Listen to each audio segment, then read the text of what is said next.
প্রথমেই জানিয়ে দেব গাজায় ইসরায়েলি হত্যাযজ্ঞ এ বিষয়ে বিশ্ববাসীকে কি বললেন ব্রাজিলের প্রেসিডেন্ট। এরপর জানিয়ে দেব ফিলিস্তিনিদের সহায়তাকারীদের হত্যায় কোয়াডকপ্টার ব্যবহার ইসরায়েলের। আরও জানিয়ে দেব কুয়েতে নতুন তেলের খনির সন্ধান। আর সর্বশেষ জানাবো ইমরান খানের দলকে নিষিদ্ধ করছে পাকিস্তান সরকার। গাজায় ইসরায়েলি হত্যাযজ্ঞ বিশ্ববাসীকে যা বলছেন ব্রাজিলের প্রেসিডেন্ট। ফিলিস্তিনের গাজা উপত্যকায় ইসরায়েল সম্প্রতি যে বর্বর গণহত্যা চালিয়ে যাচ্ছে তার কঠোর নিন্দা জানিয়েছে ব্রাজিলের president Luiz Inacio Lula Silva. তিনি বলেছেন, ফিলিস্তিনির জনগণ যখন সীমাহীন দুর্ভোগ ও নির্বিচারের গণহত্যার শিকার হচ্ছে সেই সময় বিশ্ববাসী নীরব থাকা উচিত হচ্ছে না। এক বিবৃতিতে লুলা ডি সিলভা বলেন, সম্প্রতি ইসরায়েলের সামরিক বাহিনী গাজার খান ইউনুস শহরের আল মাওয়াসি শরণার্থী শিবিরে যে ভয়াবহ বিমান হামলার মাধ্যমে শত শত মানুষকে হত্যা করেছে তা গ্রহণযোগ্য হতে পারে না। সোমবার সকালে ব্রাজিলের প্রেসিডেন্টের কার্যালয় থেকে এই বিবৃতি প্রকাশ করা হয়। বিবৃতিতে ব্রাজিলের প্রেসিডেন্ট বলেন, গত বছরের অক্টোবর থেকে এই পর্যন্ত ইসরায়েলি আগ্রাসনে হাজার হাজার ফিলিস্তিনির জীবন দিয়েছেন। তবে এটা খুব ভয়াবহ বিষয় যে ইসরায়েল সম্মিলিতভাবে ফিলিস্তিনি জনগণকে শাস্তি দিচ্ছে।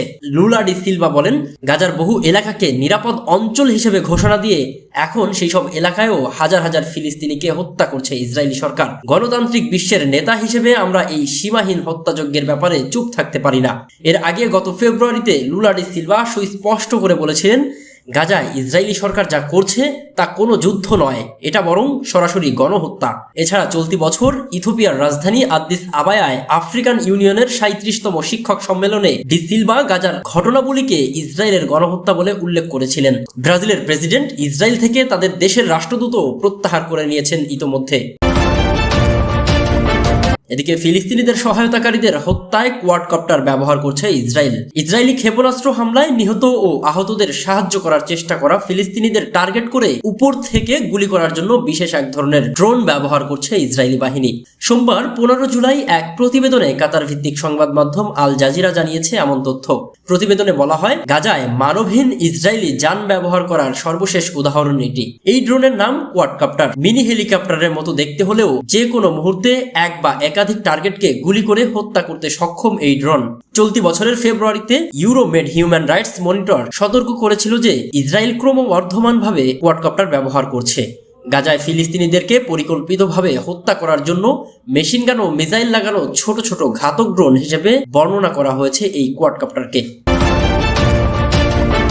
এদিকে কুয়েতে নতুন তেলের খনির সন্ধান মিলল। তেল সমৃদ্ধ দেশ কুয়েত নতুন আরও একটি বড় জ্বালানি তেলের খনির সন্ধান পাওয়া গেছে। Kuwait petroleum corporation KPC Sheikh Nawaf Saud Nasir রোববার 14 জুলাই এক ভিডিও বার্তায় এই তথ্য দিয়েছেন। ভিডিও বার্তার তথ্য অনুযায়ী পারস্য উপসাগর অঞ্চলে কুয়েতের ফাইলাকা দ্বীপে পাওয়া গেছে এই খনির সন্ধান। এক বিবৃতিতে কেপিসি জানিয়েছে, নতুন এই খনিটিতে 210 কোটি ব্যারেল পেট্রোলিয়াম এবং 5,10,000 কোটি ঘনফুট জ্বালানি গ্যাস রয়েছে। এই দুই জ্বালানির উপাদান মিলিয়ে খনিজ তেলের মোট পরিমাণ ধরা হয়েছে 320 কোটি ব্যারেল। ওই ভিডিও বার্তায় নওয়াফ আরও বলেন, নতুন এই খনিটিতে এক বছরে কুয়েত সর্বমোট যে পরিমাণ পেট্রোলিয়াম উৎপাদন করে তার 3 গুণেরও বেশি তেল মজুদ রয়েছে। কুয়েতের অর্থনীতি এখনও সম্পূর্ণভাবেই পেট্রোলিয়ামের উপর নির্ভরশীল। জ্বালানি তেল উত্তোলন ও রপ্তানিকারী দেশগুলোর জোট ওপেক প্লাসের তথ্য অনুসারে প্রতি বছর কুয়েত 104 কোটি ব্যারেল তেল উত্তোলন করে, যা দেশটিকে তৃতীয় বৃহত্তর জ্বালানি তেলের যোগদানদাতা হিসেবে স্বীকৃতি দিয়েছে।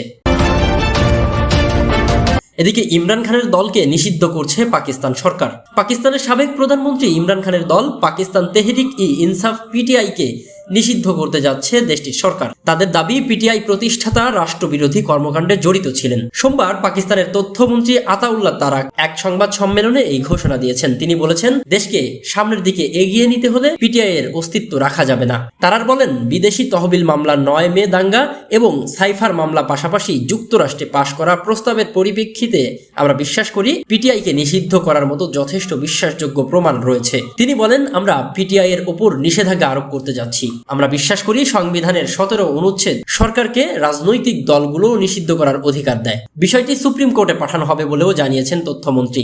ইমরান খানকে উদ্দেশ্য করে তিনি আরও বলেন, আপনি আপনার রাজনৈতিক স্বার্থের জন্য দেশের কূটনৈতিক সম্পর্ক নষ্ট করার চেষ্টা করেছিলেন এবং যুক্তরাষ্ট্রে পাকিস্তানের বিরুদ্ধে একটি প্রস্তাব পাশ করতে গিয়েছিলেন।